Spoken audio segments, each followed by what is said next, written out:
After 5 long months, it's finally that time of the year again. It's time to spend every last dollar completely refreshing my WRX for the track in its first ever Gridlife appearance.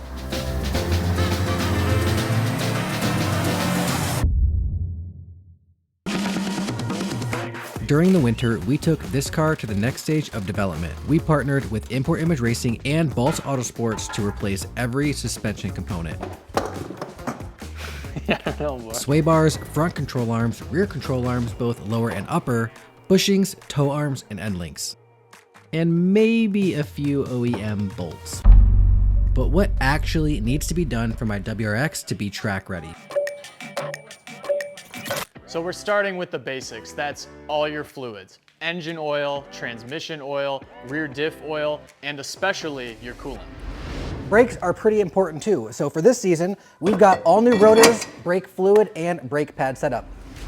And even some new components that we should have replaced 2 months ago when we overhauled the entire suspension system, like the rear wheel bearings. And we've got a couple more upgrades for this car for this year's track season. So hit that like button, subscribe, and get comfortable.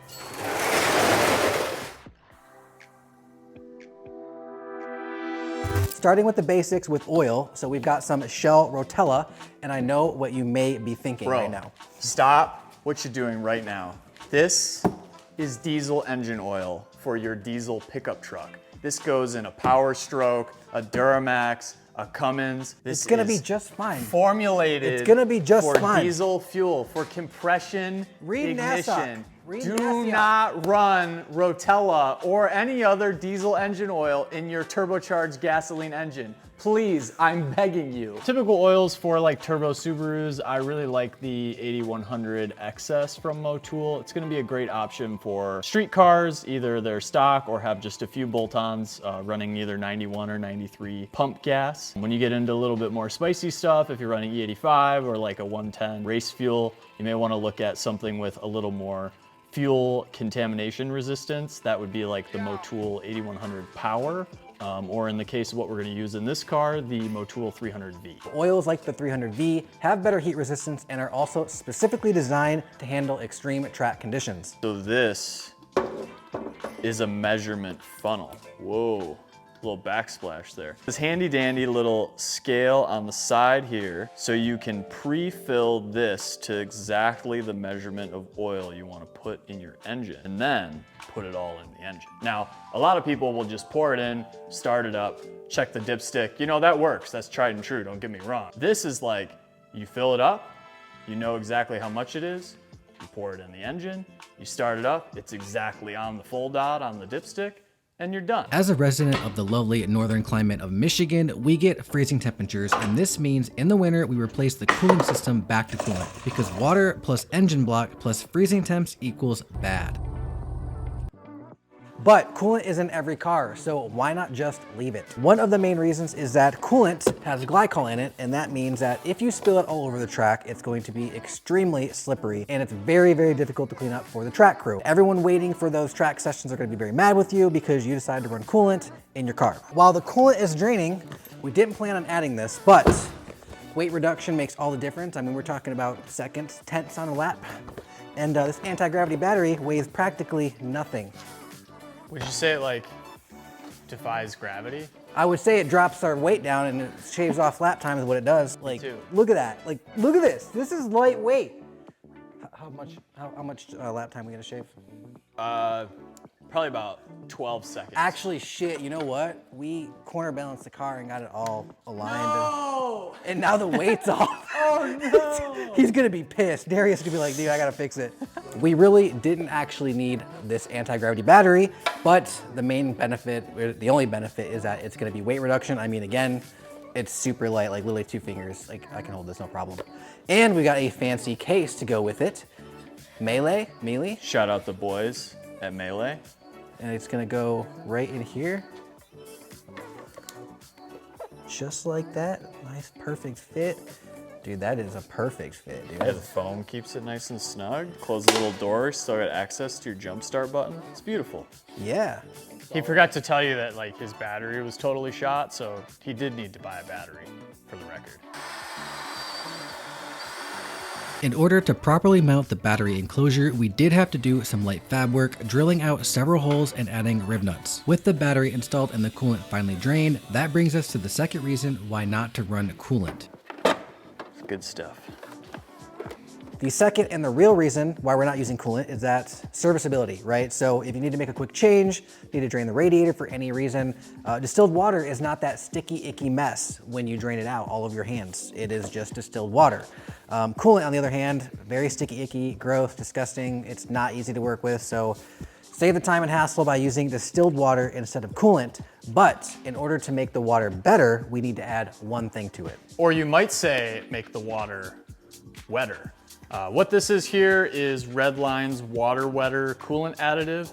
Essentially what this does is it brings back some of the heat transfer properties that you're getting from a typical water and coolant mixture. In general, the touted claim is that you get about 20 degrees or 10 degrees cooler operating temps with this versus just running straight water. Okay, little side quest here, but I have been trying to convince Nolan that we need to film the restoration of his GC shell. It's an absolutely perfect shape. There's no rust besides the fact that I think he's trying to convert right side to left-hand side or something like that. Is that what you're doing? No.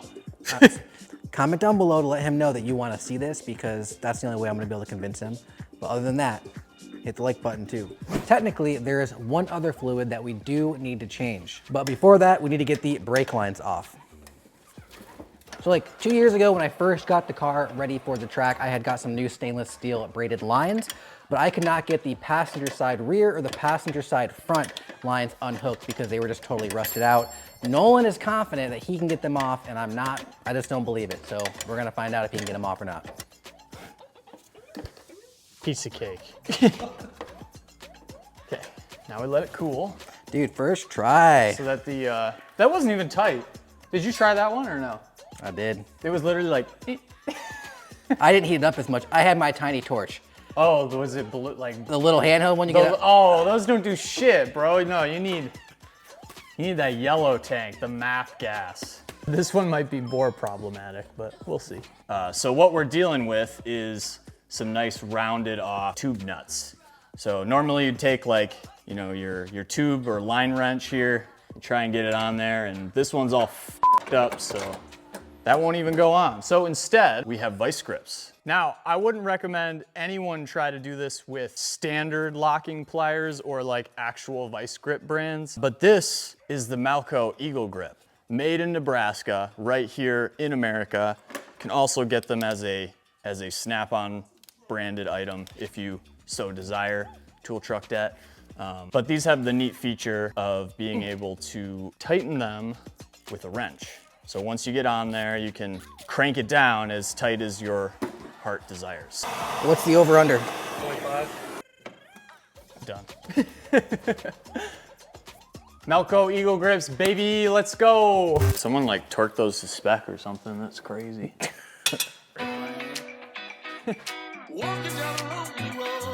With the lines broken loose, we're finally able to clear out all the fluid in the system. We can also remove all the grooved rotors and pads. I'm talking destroyed pads. This year, we're switching to a new setup because last year we started running into some problems. But as the saying goes, fix one problem, another one emerges. We were checking the wheel bearings, and if you listen closely, you're gonna hear some grinding sound in the rear right, which means that this one is actually starting to go bad. So we've got some fresh OEM rear wheel bearings. 2RE head bolts.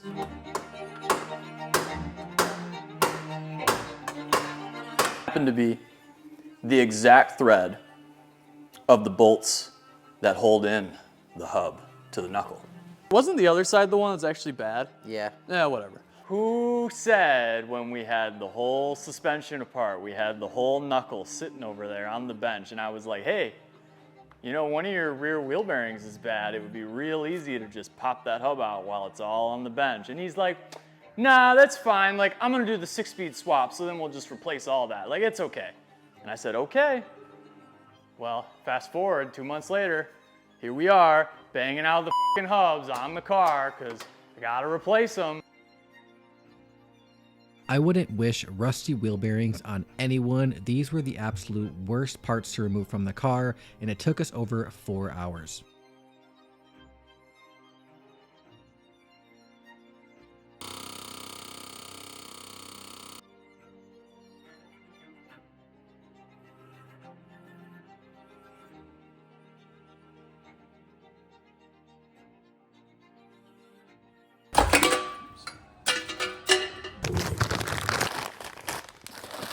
OEM, nice and smooth. No more grinding. Just got money. You may be wondering why I have this hammer right here. So, because we are taking out the rear wheel bearing, it only makes sense to swap out all these wheel studs. Now, the problem with the OEM ones is that these are very much prone to snapping and breaking, and because we are tracking the car, they are going through some intense heat and heat cycles. So the ARP wheel studs are gonna give us a higher strength stud. It's gonna be 3 inches, easier to take the wheels on and off, and be able to withstand a lot of the track abuse that we throw at it. So, just like that. Oh shit.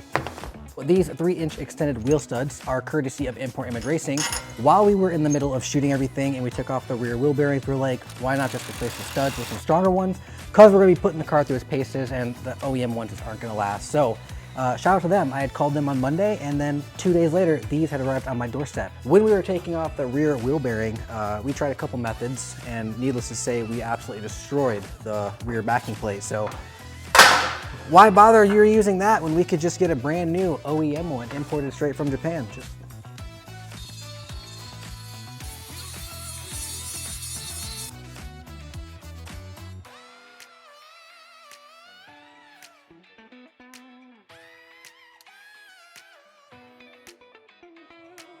With everything in the brake system fully disassembled, we can finally get into actually installing the new line. So we're gonna start with the brake line. So the issue with these ones is that they're OEM, they have over 115,000 miles, so they're very aged, they've gone through a lot. The main issue we could have with these out on the track is once things start to heat up in the system, this can start to expand and just kind of bulge out a little bit. And what that'll cause is some inconsistent pedal feel. So if we know a corner very well and we're braking into that, we don't want to feel anything different. So we're gonna swap these out. To solve that, we have some good rich stainless steel lines, which I wasn't able to put on the car a long time ago because I couldn't get the brake lines off, but Nolan, in his good graciousness, was able to get them off with a lot of heat and his specialty tools, like specialty tools. What this is that there is a rubber hose inside, but it's surrounded by a steel mesh layer, and that'll stop it from expanding when things get heating up, or if it expands, it'll be a tiny, tiny bit, and not enough to really notice a pedal feel difference when we're out on the track.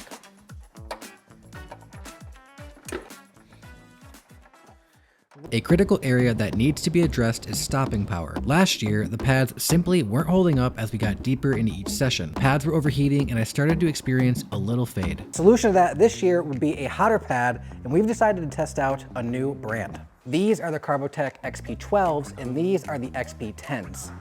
Now officially in stock at Import Image Racing. All right, so for the Hawk brake pads, that compound is going to be a semi-metallic, whereas the Carbotech is going to be a carbon ceramic. Now, that's gonna provide 3 things for us. 1, the brake pad's going to be a hotter pad. 2, it's going to have better modulation, so it's not just an on and off switch. And 3, it should be less abrasive on our rotors. But why do we want a higher temp rating for the brake pads? For the DTC 60s, these are a temp rated pad of up to 1600 degrees Fahrenheit.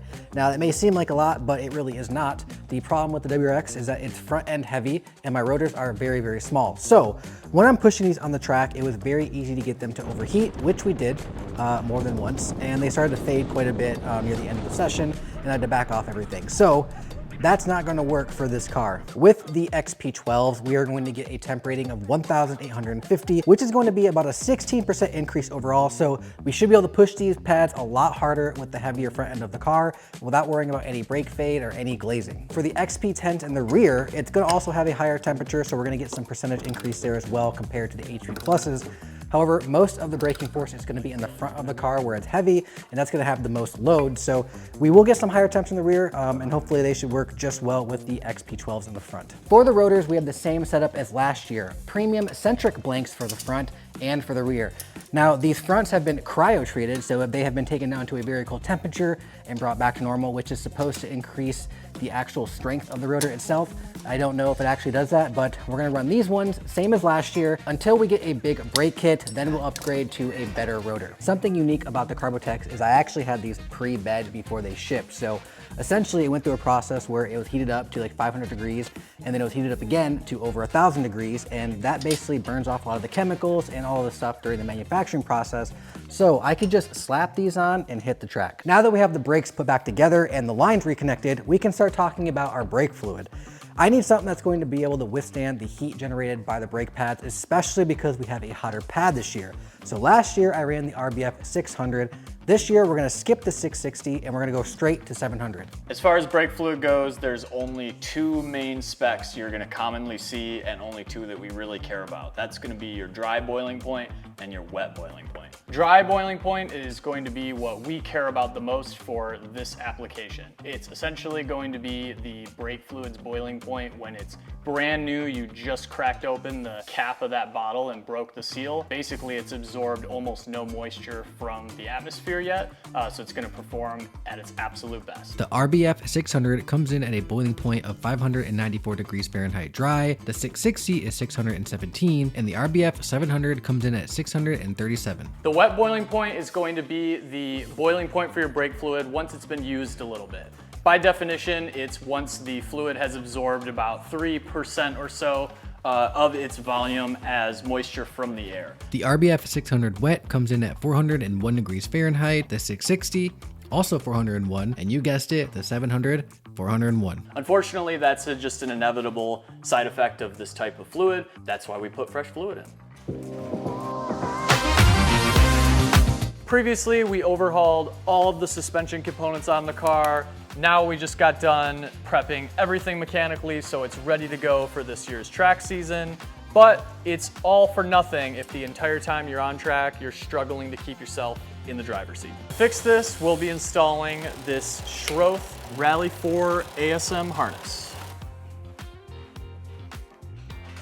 So just dealing with the electrical side of the seatbelt sensor on a little bit newer car here. By default, the circuit is actually closed, so the light will be on the dash when these pins here are connected. Lucky for us, that just means we leave the seatbelt connector unplugged and we don't have to do anything because the car will think the seatbelt is plugged in.